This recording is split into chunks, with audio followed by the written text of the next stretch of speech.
বিসমিল্লাহির রহমানির রহিম। আসসালামু আলাইকুম প্রিয় শিক্ষার্থীরা, আশা করি তোমরা সবাই ভালো আছো। আজকের অনলাইনে ক্লাসে আমি তোমাদের সঙ্গে আছি, তোমাদের শিক্ষক মোহাম্মদ মইনুল ইসলাম, সহকারী শিক্ষক, police line school and college, Bogura. আমরা সপ্তম শ্রেণীর ইংরেজি ফার্স্ট পেপার পড়ছিলাম। আমরা ছিলাম ইংলিশ ফর টুডে, অর্থাৎ ইংরেজি ফার্স্ট পেপারের unit 3 what are friends for. What are friends for এই ইউনিটে ছিলাম। আমরা ইতিপূর্বে ইউনিট 3-র মোট 4টি লিসন কমপ্লিট করে ফেলেছি এবং আগের ইউনিটগুলো কমপ্লিট করে এসেছি। আজকে ইউনিট 3-র লিসন 5 পড়ব আমরা। যারা ইতিপূর্বে ক্লাসগুলো দেখোনি, বিশেষ করে ইউনিট 1, ইউনিট 2 এবং আজকে ইউনিট 3 শেষ হবে, এই ইউনিটগুলো ক্লাস মিস করেছো, কোনো কারণে দেখতে পারোনি বা ক্লাসে জয়েন করতে পারোনি, তারা অবশ্যই ইউটিউব থেকে ক্লাসগুলো দেখে নেবে এবং পরীক্ষার প্রস্তুতি নিতে থাকবে। তো আমরা আজকে ইউনিট 3 শেষ করে ফেলব। সামনের দিন আমরা ইউনিট 4 শুরু করতে পারি। তো তোমরা ইউনিট 3-র লেসন 5 দ্য বেস্ট ফ্রেন্ড এই গল্পটি তোমাদের টেক্সট বুক বইয়ে বের করো। দেখো তোমাদের কাছে যে টেক্সট বুক বইটি রয়েছে ইংলিশ ফর টুডে, এই বইটির 24 পেজ, 24 পৃষ্ঠা এবং 25 পৃষ্ঠা, নতুন বইটা আর কি এবারে। এই বইটাতে দেখো 24 পেজের নিচের দিকে আছে লেসন 5 দ্য বেস্ট ফ্রেন্ড, আর এর বিস্তারিত টেক্সট বা লেখাগুলো আছে 25 পৃষ্ঠায় আছে ডান পাশে। দেখো, চলো তাহলে আজকে আমরা আমাদের ক্লাসটি শুরু করি। দেখো আমরা 25 পেজ, 25 পেজে আমরা দেখতে পাচ্ছি লেসন 5 দ্য বেস্ট ফ্রেন্ড। এখানে কিওয়ার্ডস, কিছু জরুরি শব্দ বা গুরুত্বপূর্ণ শব্দ এখানে দেওয়া আছে। আমরা এই কিওয়ার্ডস এর মানেগুলো জানব, এই টেক্সটটি পড়ব, এই প্যাসেজের প্রত্যেকটি শব্দের মানে জানব এবং কঠিন কঠিন শব্দগুলো মানে বিশেষভাবে জানব এবং প্রত্যেকটি সেন্টেন্সের রিডিং পড়ব এবং বাংলা অনুবাদ আমরা জানব, বাংলা মানেটাও আমরা জেনে নেব। তাহলে আমাদের এই পড়াটা আমাদের কাছে সহজবোধ্য হয়ে যাবে এবং আমাদের কাছে কঠিন মনে হবে না, এবং এর সঙ্গে রিলেটেড যে প্রশ্নগুলো সেগুলোর উত্তর দেওয়া আমাদের জন্য একেবারে সহজ হয়ে যাবে। তোমরা একটি পেন্সিল নেবে এবং আমি যে ভোকাবুলারি বা এই টেক্সটের সঙ্গে রিলেটেড যে কঠিন শব্দগুলো আছে সেগুলো পড়ে দিব, উচ্চারণ করে দিব এবং বাংলা মানে বলে দিব। তোমরা এই শব্দগুলো আমার সঙ্গে সঙ্গে অনুশীলন করবে, বইয়ের ভিতরে পেন্সিল দিয়ে দাগ দিবে।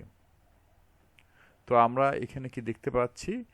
এখানে দেখতে পাচ্ছি একটি ছেলে, দুজন ছেলে দাঁড়িয়ে আছে। তারা একজন একটি পাথরে কিছু লিখছে। লেখাটা একটু ভালো করে খেয়াল করে দেখো। Today my friend, today my best friend, এতটুকু আমরা বুঝতে পারছি পাথরের লেখা। তারা কি লিখছে, কি করছে, কেনই বা লিখছে? দ্য বেস্ট ফ্রেন্ড অর্থাৎ সবচেয়ে ভালো বন্ধু, কে, কেন, কি, এই বিষয়গুলো আমরা এখান থেকে জানতে পারবো। আমরা আমাদের দৈনন্দিন জীবনে আমাদের অনেক বন্ধু বান্ধব থাকে, নিশ্চয়ই তোমাদের অনেক বন্ধু বান্ধব আছে। তোমরা খেয়াল করে দেখবে কিছু কিছু বন্ধু বান্ধব আছে তারা অনেক ভালো, অনেক কেয়ারি, এবং তারা আমাদের সবসময় ভালো চায়, ভালো কাজে উৎসাহিত করে, আমাদেরকে সামনে চলার পথ দেখায়, বিপদে ফেলে না। আবার কিছু কিছু বন্ধু আছে ঠিক বিপরীতটা, তারা আমাদেরকে বিপদে ফেলে, আমাদের সাথে খারাপ ব্যবহার করে, তারা আমাদেরকে উপরে আগানোর পথটি বন্ধ করে দেয়, সামনে আগানোর পথটি বন্ধ করে দেয়, আমাদের খারাপ পথে ধাবিত করে। তাহলে আমাদের দুই ধরনের বন্ধু বান্ধব থাকতে পারে। আমাদের বুদ্ধি খাটিয়ে আমাদের ভালো বন্ধুদেরকে গ্রহণ করতে হবে এবং দুষ্ট বন্ধুদেরকে আমাদের ত্যাগ করতে হবে। আমরা মনে হয় আমাদের পাঠটি পড়লে এ থেকে আমরা আরো বেশ কিছু কথা জানতে পারবো। তো পাঠটি শুরু করার আগে চলো আমরা এই পাঠের কঠিন কঠিন শব্দ এবং শব্দভাণ্ডার তথা ভোকাবুলারি সম্বন্ধে একটু ধারণা নেই। সরি। দেখো, স্ল্যাপ, স্ল্যাপ মানে চড় মারা। ওয়াইসিস, ওয়াইসিস মানে মরুদ্বীপ বা মরুদ্যান বা মরুভূমির বাগান। কুইকস্যান্ড, কুইকস্যান্ড মানে হচ্ছে চোরাবালি। চোরাবালি কি? দেখবা সমুদ্র বা নদীর বালুকমায় তটে গেলে বালুর মধ্যে দাঁড়ালে অনেক সময় পা খুব সহজেই দেবে যাচ্ছে, অনেক ভিতরে চলে যাচ্ছে বালিটা সরে গিয়ে।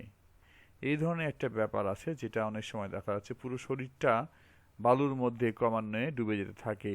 সেই তটে সমুদ্রের বা নদীর সেই বালুকমায় স্থানে পুরো শরীরটা একসময় বালুর তলে গভীরে ডুবে যেতে থাকে।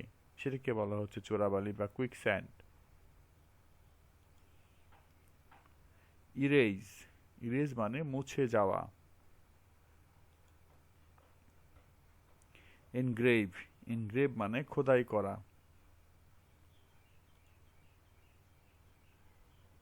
ডিসাইডেড, ডিসাইডেড মানে স্থির করলো। ডিড, ডিড মানে কর্ম। ডেজার্ট, ডেজার্ট মানে মরুভূমি। ফরগেট, ফরগেট মানে ভুলে যাওয়া। হার্ট, হার্ট মানে আঘাত করা। মরাল, মরাল মানে নীতি কথা। নডেড, নডেড মানে মাথা নাড়লো। কোয়ারেল, কোয়ারেল মানে ঝগড়া বা ঝগড়া করা। স্যান্ড, স্যান্ড মানে বালি। সেভ, সেভ মানে বাঁচালো। সিরিয়াসলি, সিরিয়াসলি মানে গুরুতর ভাবে। স্মাইল্ড, স্মাইল মানে হাসলো। স্টোন, স্টোন মানে পাথর। উইন্ড, উইন্ড মানে বাতাস। মোটামুটি এই ছিল এই অধ্যায়ের ভোকাবুলারি। তোমরা এর চেয়ে বেশি কোনো শব্দ কঠিন মনে হলে তোমরা দেখে নেবে এবং আমাকে জানাবে, তাহলে আমি সেই শব্দের অর্থের মানে বলে দিব। অথবা তোমাদেরকে বলেছিলাম একটি ডিকশনারি রাখবে আমাদের প্রথম লেসনগুলোতে। একটি ডিকশনারি দেখেও তোমরা শব্দের অর্থ বের করার সক্ষমতা অর্জন করেছো এবং বের করবে।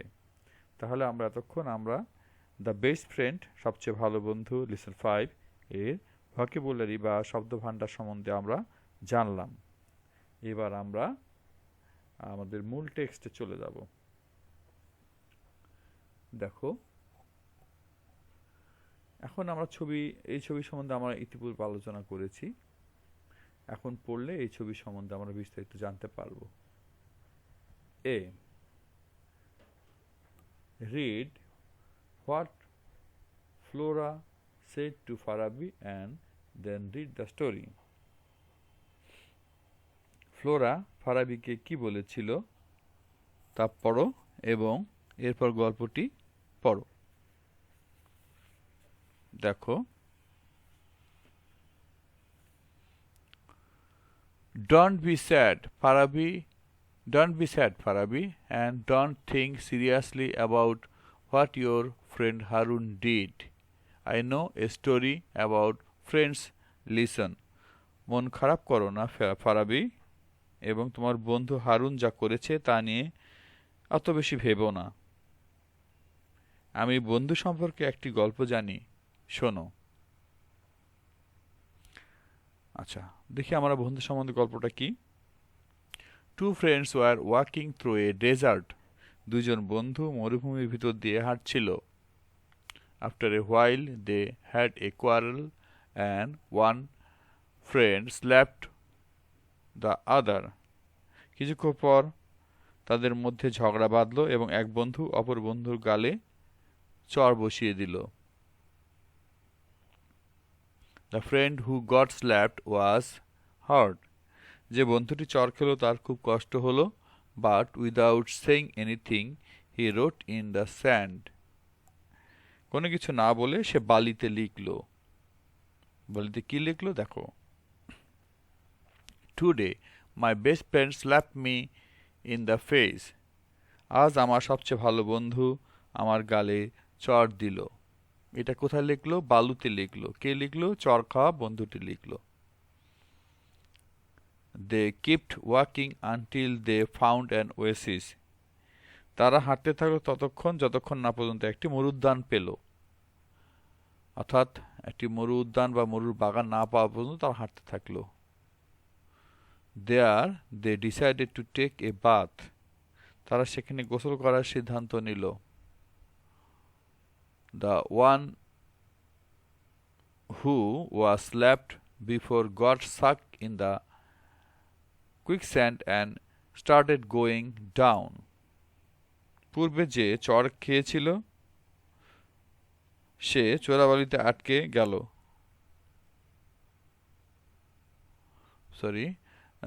The one who was slapped before got stuck in the quicksand and started going down.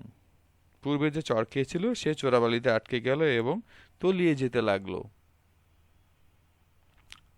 But his friend saved him.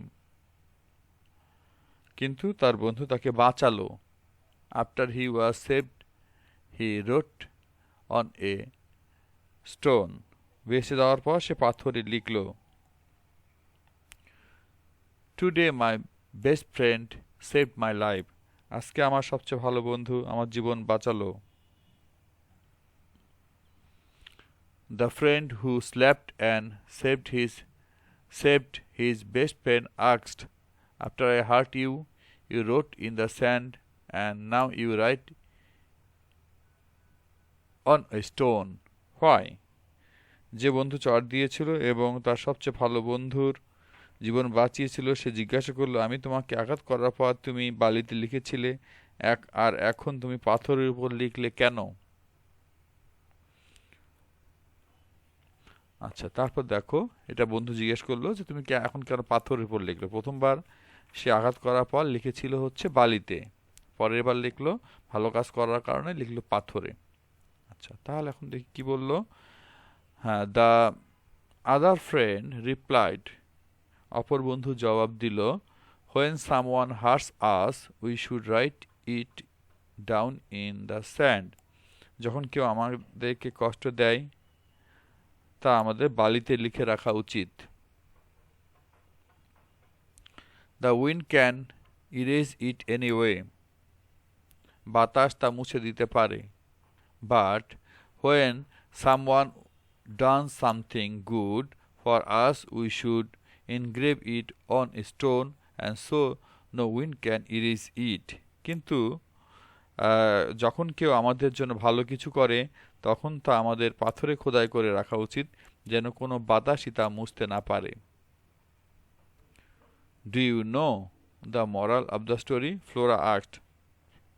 তুমি কি এই গল্পটির নীতিকথা জানো? ফ্লোরা জিজ্ঞাসা করল। Farabi nodded and smiled.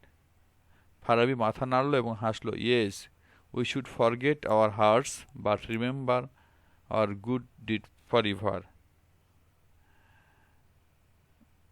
আমাদের আঘাতগুলো ভুলে যাওয়া উচিত এবং ভালো কাজগুলো চিরদিন মনে রাখা উচিত। তাহলে দেখো আমরা এই গল্প থেকে কি পড়লাম, যে এক বন্ধু আর এক বন্ধুকে, বেস্ট ফ্রেন্ড আর কি, তারা একজন আরেকজনকে আঘাত করলো। আঘাত করার পর সে প্রথমে একটি বালুর মধ্যে সে লিখে রাখলো যে আহ, আজ আমার সবচেয়ে ভালো বন্ধু আমার গালে চড় দিয়েছে, না, today my best friend slapped me in face. বালুতে লিখে রাখলো। তার বালুতে লিখে রাখলে কি হয়, সে লেখা বাতাসে বা পানিতে ধুয়ে যায় বা সে লেখাটি মুছে যায়। আবার ঠিক আরেকটি ঘটনা ঘটলো, যে ভালো একটি ঘটনা ঘটলো। সে বন্ধুটি চোরাবালিতে আটকে গেল এবং তলিয়ে যেতে থাকলো। তখন তার বন্ধু তাকে বাঁচালো। তো যে বন্ধু চট দিয়েছিল সে বন্ধু তার জীবন বাঁচিয়েছিল। তাহলে তখন সে তার কথাটি তখন পাথরের উপর লিখে রাখলো, আজ আমার সবচেয়ে ভালো বন্ধু আমার জীবন বাঁচালো, today my best friend saved my life. অর্থাৎ আমার সবচেয়ে ভালো বন্ধু আমার জীবন বাঁচালো। ভালো কাজের কথাটি পাথরে বা শক্তভাবে লিখে রাখতে হয়। এখান থেকে আমরা এই বার্তাটি পেয়ে গেলাম। আমরা ছবিতে যে পাথরটি দেখতে পাচ্ছি সেটি শেষ কথাটি লেখা রয়েছে বলে আমরা অনুমান করি যে আমার বন্ধুটি আমাকে, today my best friend save my life, হ্যাঁ, আজ আমার সবচেয়ে ভালো বন্ধু আমার জীবন বাঁচালো। অতএব ভালো কাজগুলো আমাদেরকে স্মরণীয় রাখা উচিত এবং দুঃখ কষ্টের বিষয়গুলো আমাদেরকে ভুলে যাওয়া উচিত এবং মনে রাখা উচিত না। তাহলে আমরা এই গল্প থেকে এটি জানতে পারলাম। এখন এটার সঙ্গে একটা অনুশীলনী আছে, দেখা যায় বি, দেখো, ম্যাচ দ্য ওয়ার্ড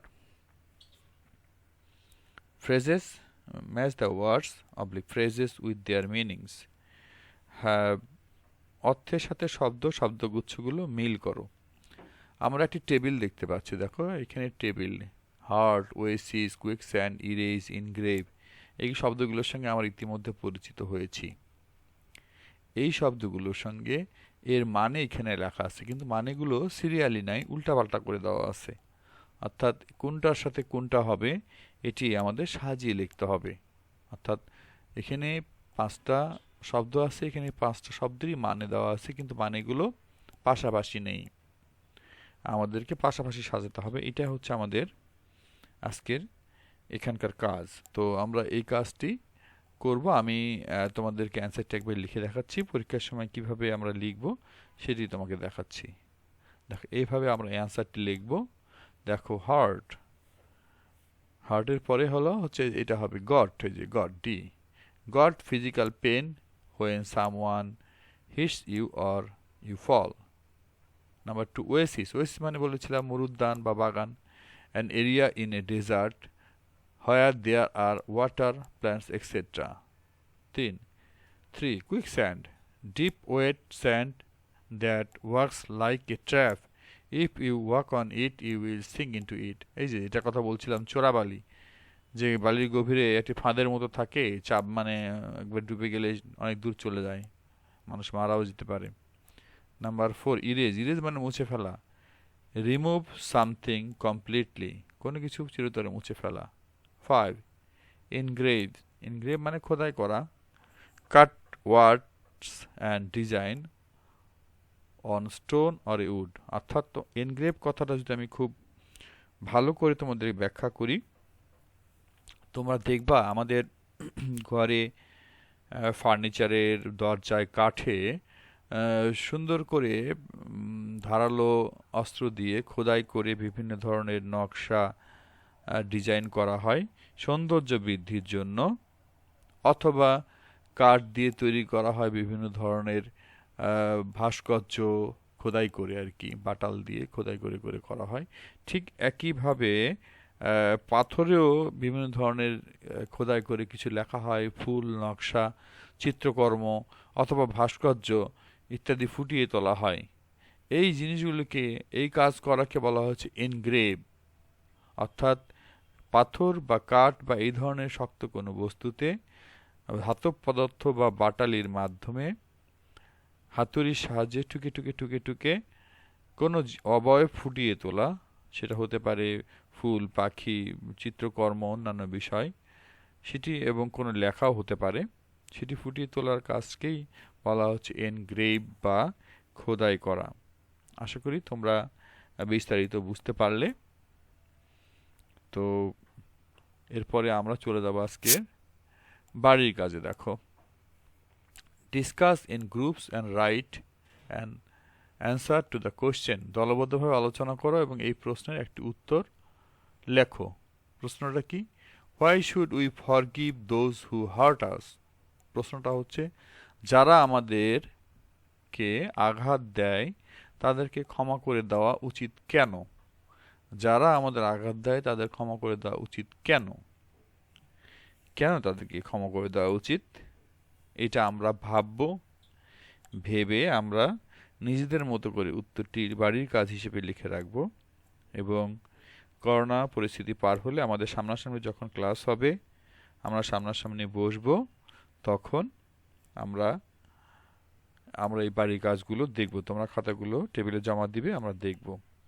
তাহলে যারা আমাদেরকে আঘাত করে তাদেরকে ক্ষমা করা উচিত কেন, এই জিনিসগুলো সম্বন্ধে আমরা ভাববো। কেন ক্ষমা করা উচিত? যে তাদের যদি ক্ষমা আমরা না করি তাহলে কি হবে? তাদের সাথে সম্পর্ক থাকবে না। হ্যাঁ, তারপরে তাদেরকে শাস্তি দিলে, তাদেরকে আঘাত করলে বরঞ্চ আরো হচ্ছে শত্রুতা বাড়তে থাকবে, ইত্যাদি কারণগুলো সুন্দর করে সাজিয়ে তোমরা ভালো কাজগুলো মনে রাখবে, খারাপ কাজগুলো ভুলে যাবে, এরকম একটি বিষয় নিয়ে তোমরা এই প্রশ্নের উত্তরটি লিখবে। তো আজকে ক্লাস এখানে শেষ করছি। তোমরা সবাই ভালো থাকবে, সুস্থ থাকবে এবং এই কোভিড মহামারীর সময় তোমরা বাড়িতে থাকবে, স্বাস্থ্যবিধি মেনে চলবে এবং বইপত্র পড়বে। শুধুমাত্র মোবাইল নিয়ে বসে থাকলে হবে না। যতটুকু ক্লাস করার সময় ঠিক সেই সময়টুকু তোমরা মোবাইল ফোন ব্যবহার করবে, বাদ বাকি সময় তোমরা বই খাতা নিয়ে টেবিলে বসবে, পিতামাতার কথা শুনে চলবে। এই কোভিড পরিস্থিতি ভালো হলে নিশ্চয়ই আমরা সামনাসামনি বসে আবার আনন্দের সঙ্গে আমাদের ক্লাস করতে পারবো। সবার জন্য শুভকামনা। সবাই ভালো থাকবে, সুস্থ থাকবে। আল্লাহ হাফেজ।